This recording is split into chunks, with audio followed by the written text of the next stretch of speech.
சரி கார்த்தி, நான் கிளம்பட்டுமா? என்னது? அப்ப நான் என்ன இங்கே செட்டில் ஆயிட்டுமா? இடியட். என்ன ராயப்படல டிராப் பண்ற? இல்ல, வீட்டுல பொண்டாட்டி காத்துக்கிட்டு இருப்பா.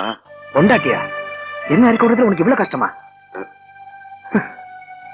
டேய் டேய், நான் நினைச்சா இப்ப கூட இந்த வண்டி எடுத்துட்டு போயிடலாம்டா. ஆனா ஃப்ரெண்ட்லி ஒன்னு கொடுத்துட்டேன்னா அது என்னோடதுல முடிவு பண்ணிடுவேன். டேய், நான் ஒண்ணு இறங்கி போயிடலடா. காரை சர்வீஸ் கொடுத்துருக்கேன். உன்னை பார்த்தா நான் ஆட்டோவே கட் பண்ணேன். வசதி வரும் போகும். அதுக்காக நட்பை எழுந்துறாதரா. உங்ககிட்ட அடிக்கடி ஒண்ணு சொல்லுவேன், ஃபீல் பண்ணாதரா ஃபீல் பண்ணாதரன்னு. ஆனா இப்ப நான் ஃபீல் பண்றேன்டா. வேண்டா. டேய் கார்த்திக், கார்த்திக், கார்த்திக்.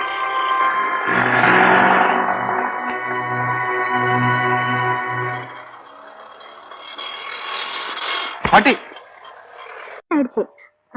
அப்ப நான் வரேன்.